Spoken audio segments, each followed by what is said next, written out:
नमस्कार, स्वागत है आप सभी का A1 टीवी में। मैं हूं आपके साथ उमंग माथुर और आप देख रहे हैं A1 उत्तराखंड। आइए बुलेटिन की शुरुआत करते हैं, लेकिन पहले नजर डालेंगे इस वक्त की सुर्खियों पर।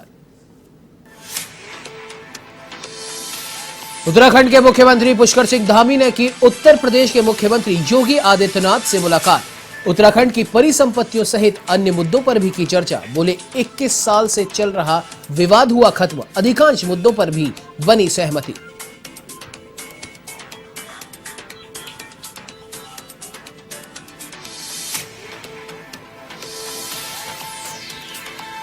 मुख्यमंत्री पुष्कर सिंह धामी ने राजधानी लखनऊ में यूपी विधानसभा अध्यक्ष हृदय नारायण दीक्षित से की मुलाकात। विधानसभा अध्यक्ष ने पुष्प भेंट कर धामी का किया स्वागत।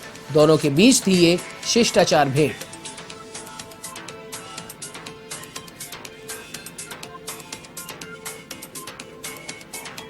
देवस्थानम बोर्ड के विरोध में पुरोहितों का ऐलान, मांगे नहीं मानने पर दी विधानसभा घेराव की चेतावनी। राष्ट्रपति और प्रधानमंत्री मोदी को पोस्ट कार्ड भेजकर जताएंगे विरोध।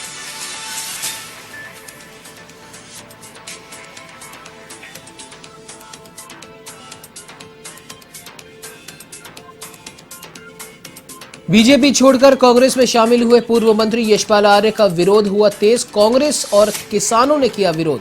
पूर्व विधानसभा प्रत्याशी रही सुनीता टम्टा ने विरोध में खोला मोर्चा।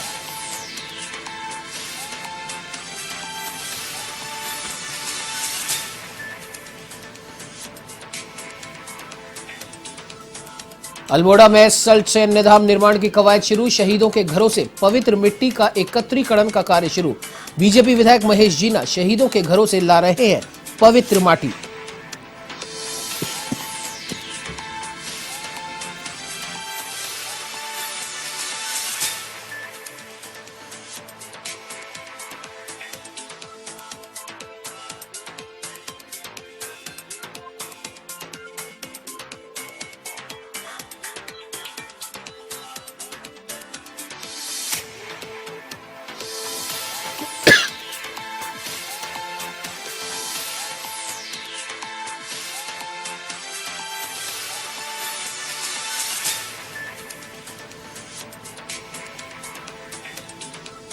अब आइए बुलेटिन की शुरुआत करते हैं विस्तार से। आपको बता दें कि मुख्यमंत्री पुष्कर सिंह धामी 2 दिवसीय यूपी दौरे पर हैं।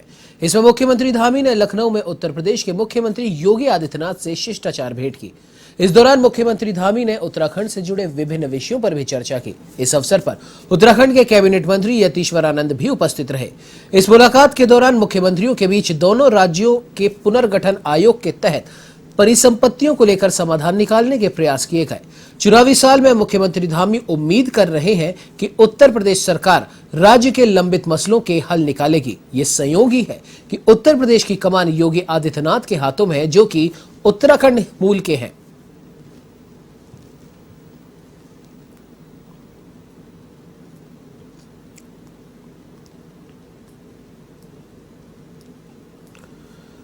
तो वहीं उत्तराखंड के मुख्यमंत्री पुष्कर सिंह धामी ने लखनऊ में उत्तर प्रदेश विधानसभा के अध्यक्ष हृदय नारायण दीक्षित के आवास पर पहुंचकर उनसे शिष्टाचार भेंट की। इस दौरान विधानसभा अध्यक्ष ने पुष्प भेंट कर मुख्यमंत्री धामी का स्वागत किया और साथ ही शॉल और मोमेंटो भी भेंट किया। इस अवसर पर विधानसभा अध्यक्ष दीक्षित ने स्वचरित पंडित दीनदयाल उपाध्याय की मासिक पत्रिका भी भेंट की। तो वहीं सीएम धामी ने पंडित दीनदयाल उपाध्याय पर लिखी पुस्तक की जमकर प्रशंसा की।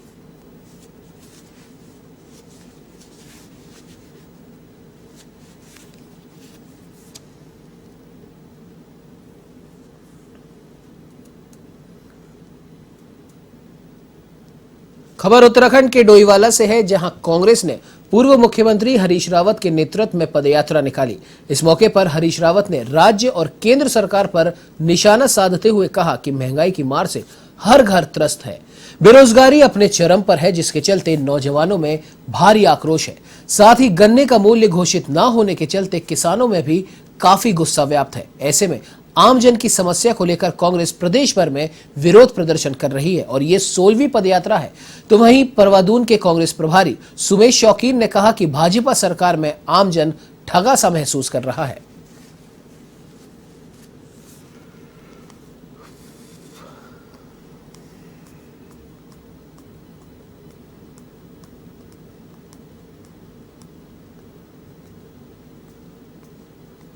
आज महंगाई की मार से हर घर त्रस्त है, बेरोजगारी चरम पर है। इससे लोगों के, नौजवानों में भारी आक्रोश है और दूसरी तरफ किसान पिट रहा है, मगर सरकार किसान की मदद के लिए तैयार नहीं है। यहाँ तक कि जो उसका अपना अधिकार है कि उसके गन्ने का मूल्य घोषित किया जाए, उसको घोषित करने को तैयार नहीं है। खाद मिल नहीं रही है, खाद के लिए किसान मारा मारा फिर रहा है। तो ये सब ऐसे मुद्दे हैं जो कांग्रेस जिनके लिए विपक्ष के रूप में लड़ रही है और हम पूरे राज्य भर में कर रहे हैं। ये मेरी महंगाई के खिलाफ और बेरोजगारी के खिलाफ 16वीं पद यात्रा है। जो पद यात्रा यहाँ महंगाई को लेकर हुई है, इसमें भाजपा पिछले 7 साल से केंद्र की सरकार है भाजपा की, और लगभग 5 साल से राज्य के अंदर भाजपा की सरकार है। और मोदी जी ने जब सत्ता में नहीं थे तो मोदी जी ने कहा था कि हम जब सत्ता में आएंगे 100 दिन के अंदर हम महंगाई कम करेंगे। आज आप देख लीजिए महंगाई कहाँ से कहाँ पहुँच गई है, गरीब को चूल्हा जलाना तक मुश्किल हो गया है। युवा के पास दिशा नहीं है। उन सब मुद्दों को लेकर हम इस पोल खोल यात्रा और पद यात्रा करेंगे और इस सरकार को, जो लोगों के जन जन जाकर इस बात को बताएंगे, जो लोग खुद भी जानते हैं, और इस सरकार को हटाने का काम हमारे कार्यकर्ता और हमारा पूरा संगठन मिलकर यहाँ पर इस सरकार को हटाएगा और कांग्रेस की सरकार को हम यहाँ पर काबिज करेंगे और कांग्रेस का मुख्यमंत्री हम यहाँ पर बनाएंगे। वहीं उत्तराखंड में देवस्थानम बोर्ड का विरोध थमता नजर नहीं आ रहा। सरकार के आश्वासन के बाद भी देवस्थानम बोर्ड को लेकर अभी तक कोई निष्कर्ष नहीं निकला है, जिससे तीर्थ पुरोहित बेहद नाराज नजर आ रहे हैं। 30 नवंबर तक सरकार की ओर से मामले में सकारात्मक जवाब नहीं आने पर तीर्थ पुरोहितों ने विधानसभा का घेराव करने का निर्णय लिया है। यही नहीं, पूरे देश के तीर्थ पुरोहित राष्ट्रपति और प्रधानमंत्री को पोस्ट कार्ड भेजकर देवस्थानम बोर्ड का विरोध भी करेंगे। गुरुवार को महापंचायत समिति के बैनर तले तीर्थ पुरोहितों ने एक प्रेस वार्ता की, जिसमें समिति के अध्यक्ष कृष्णकांत कोठियाल और महामंत्री हरीश डिमरी ने सरकार पर निशाना साधा।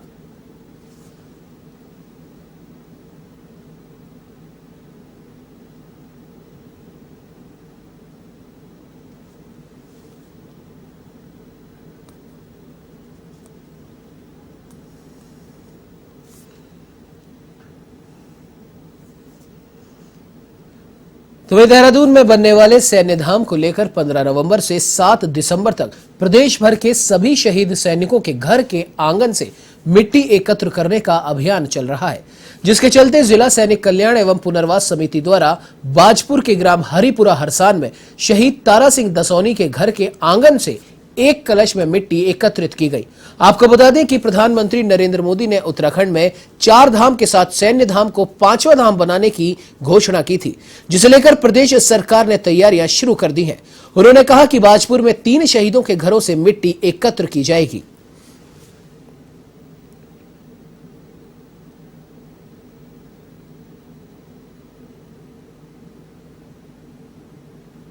ये सैन्य शहीद सम्मान यात्रा जो है उत्तराखंड सरकार के द्वारा एक पहल की गई है, जिसका कार्यक्रम 15 नवंबर से 7 दिसंबर तक चलेगा। हमारे जनपद के अंदर में भी 15 तारीख से हम लोगों ने आरंभ कर दिया है और लगभग 3 ब्लॉकों के हमने कार्य समाप्त कर दिया है इसमें, और आज हमारा 4था ब्लॉक है, यानी विकासखंड बाजपुर में आज हमें 2 शहीद घरों से अंग्रेज सिंह और तारा सिंह दसौनी जी के यहाँ से हमने मिट्टी एकत्रित की है। इसके बाद में हम सोनलाल जी के।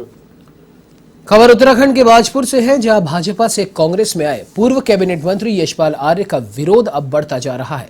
दरअसल किसान और कुछ कांग्रेस कार्यकर्ता कैबिनेट मंत्री का विरोध कर रहे हैं। जी हां, आपको बता दें कि कांग्रेस से भाजपा और भाजपा से कांग्रेस में वापसी करने के बाद पूर्व कैबिनेट मंत्री यशपाल आर्य की मुसीबतें बढ़ती जा रही हैं। ऐसे में पूर्व विधानसभा प्रत्याशी सुनीता टमटा के समर्थकों ने लोहिया पुल के समीप बैठकर यशपाल आर्य का विरोध करने की बात कही और कहा कि ऐसे दल बदलू नेताओं को बाजपुर की जनता कभी भी स्वीकार नहीं करेगी।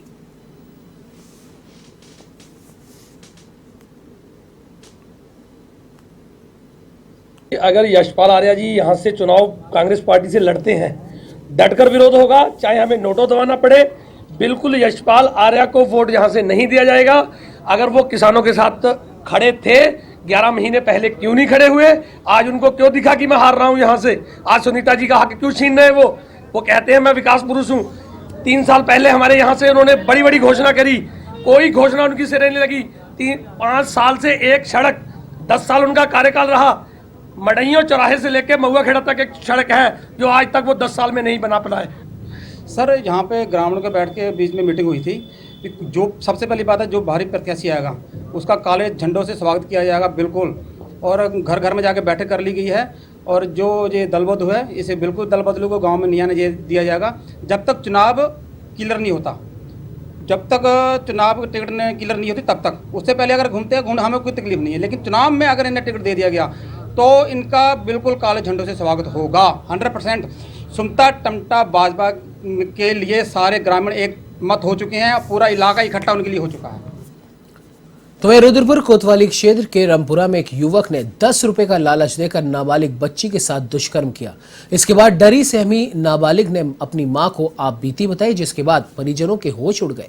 तो वहीं पीड़ित परिवार रुद्रपुर कोतवाली पहुंचा, जहां आरोपी के खिलाफ मामला दर्ज करवाया। फिलहाल आरोपी पुलिस की पकड़ से बाहर है।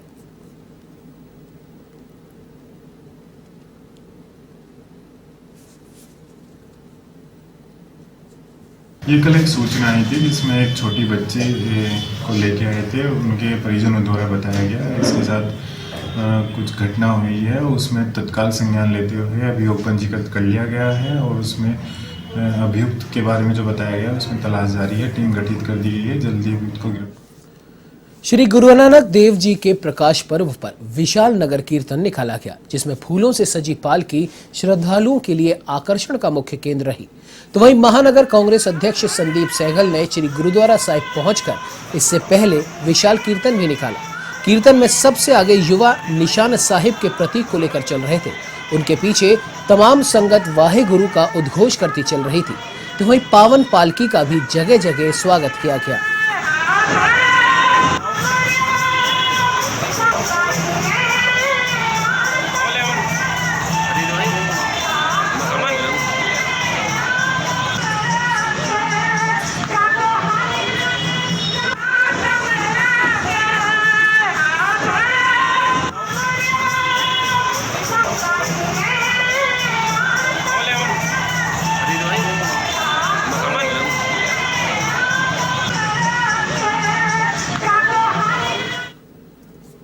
खबरों में आगे बढ़ेंगे, लेकिन उससे पहले आपको सीधे लिए चलते हैं राजधानी लखनऊ, जहां पर उत्तराखंड महोत्सव का समापन समारोह चल रहा है, जिसे मुख्यमंत्री पुष्कर सिंह धामी संबोधित कर रहे हैं।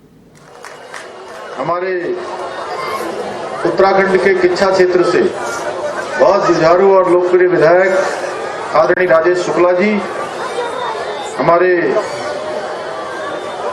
इस उत्तर प्रदेश के भारतीय जनता पार्टी के उपाध्यक्ष और बहुत ही जुझारू और लोकप्रिय नेता आदरणीय दयाशंकर सिंह जी, हमारे महापरिषद के अध्यक्ष जिनके विशेष आज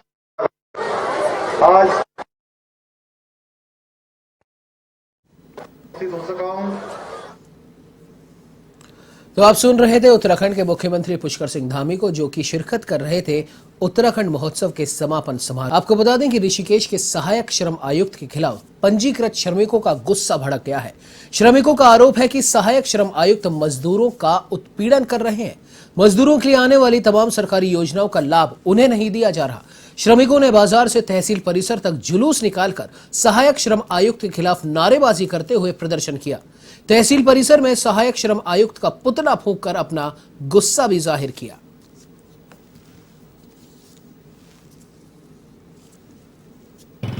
सहायक श्रम आयुक्त के गुप्ता के विरोध में रैली निकाली है, और जब से यहाँ पर के गुप्ता जी यहाँ पर सहायक श्रम बनकर आए हैं तब से मजदूरों का उत्पीड़न किया जा रहा है।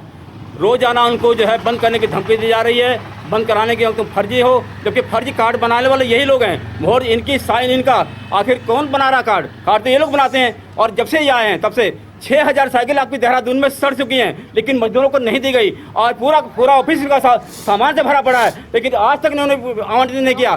बच्चों की पढ़ाई का पैसा आज तक 3 साल से। तो वहीं सैन्य धाम निर्माण के लिए शहीदों के घरों से पवित्र मिट्टी एकत्र करने के लिए सैन्य सम्मान यात्रा का सल्ट में आगाज हो चुका है, और ये यात्रा ग्राम मैनाकोट भौन रणथंबल, सेणमानूर, मलिहारी के शहीदों के घर पहुंचकर मिट्टी लेकर आएगी, जिसके तहत कलश यात्रा ग्राम पंचायत जाख में जम्मू कश्मीर कुपवाड़ा में शहीद नायक गोपाल सिंह के घर पहुंची और शहीद को याद कर पुष्प श्रद्धांजलि अर्पित की गई।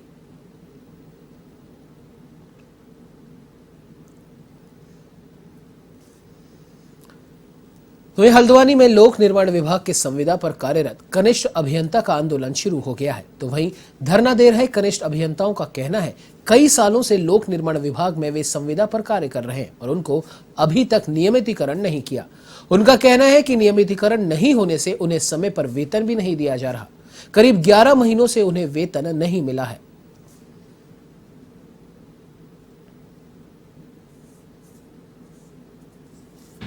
सर, हम पूरे उत्तराखंड में 304 कनिष्ठ अभियंता पीडब्ल्यूडी में कार्यरत हैं, संविदा पे कार्यरत हैं और हम सभी की एक ही मांग है कि हमें नियमित किया जाए। अभी तक हमें मिनिमम 7 साल और मैक्सिमम 13 साल हो गए हैं यहाँ पर विभाग में कार्य करते हुए, उत्तराखंड राज्य सरकार की सेवा करते हुए, लेकिन सरकार हमारे रेगुलाइजेशन के लिए, हमारे नियमितकरण के लिए कुछ भी नहीं सोच रही है। सर, जैसे आपको पता है कि हम सभी लोग नवयुवा हैं यहाँ पे जितने लोग खड़े हैं, और हम सब लोग बहुत ही ज़्यादा मानसिक इतना प्रताड़ित हो गए हैं कि हम लोग को आज ये हड़ताल करने तक की इतनी नौबत आ गई है। और हमारा वेतन भी 8 महीनों से हमारा वेतन नहीं आया। दिवाली जैसा त्यौहार और इतने महत्वपूर्ण त्यौहार, हम सब लोग की दिवाली भी बस ऐसी बेकार ही रहती है वेतन नहीं आने से। और हम सब लोग इसी मानसिक उत्पीड़न में है कि हम चाहते हैं कि हमें नियमितीकरण कर दिया जाए। हम कितने 8 सालों से 12 13 सालों से लगे हुए हैं, तो हम चाहते हैं कि हमें नियमित कर दिया जाए। तो पिथौरागढ़ के सीमांत तहसील धारचूला के तिंकर छागरू में जनगणना करने के लिए नेपाल सरकार ने पिथौरागढ़ जिलाधिकारी से भारतीय सीमा में आने की अनुमति मांगी है। बता दें कि तिंकर छागरू भारत सीमा में स्थित है। जिलाधिकारी ने बताया नेपाल सीडीओ ने पत्र भेजकर अनुमति मांगी कि उनके नेपाल के तिंकर छागरू गांव की जनगणना करने के लिए नेपाल से आने वाली टीम को भारतीय क्षेत्र में प्रवेश करने दिया जाए।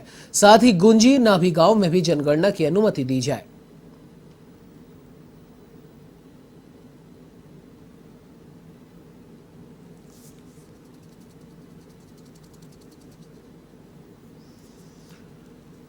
आइए आपको एक बार फिर से लिए चलते हैं राजधानी लखनऊ, जहां पर उत्तराखंड महोत्सव का समापन समारोह हो रहा है। पिछले 4 महीने में लगातार हम लोगों ने, हमारे मंत्रिमंडल ने, हमारी सरकार ने मिलकर 400 से भी अधिक फैसले किए। हर कैबिनेट में हम 50 से अधिक फैसले लेते हैं। जो भी हमारी कैबिनेट की बैठक होती है, हमारे एजेंडे में 50 बिंदु होते हैं और साथ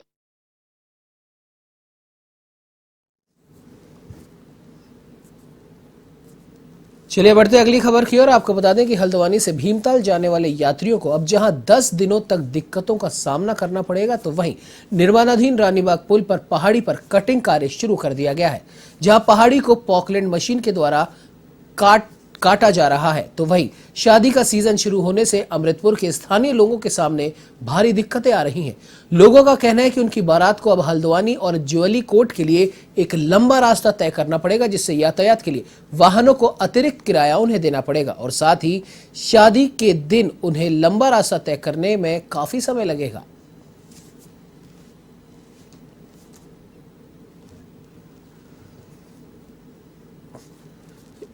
इस बुलेटिन में फिलहाल इतना ही। देश दुनिया की तमाम खबरों की जानकारी के लिए आप बने रहिए हमारे साथ और देखते रहिए A1 टीवी। नमस्कार।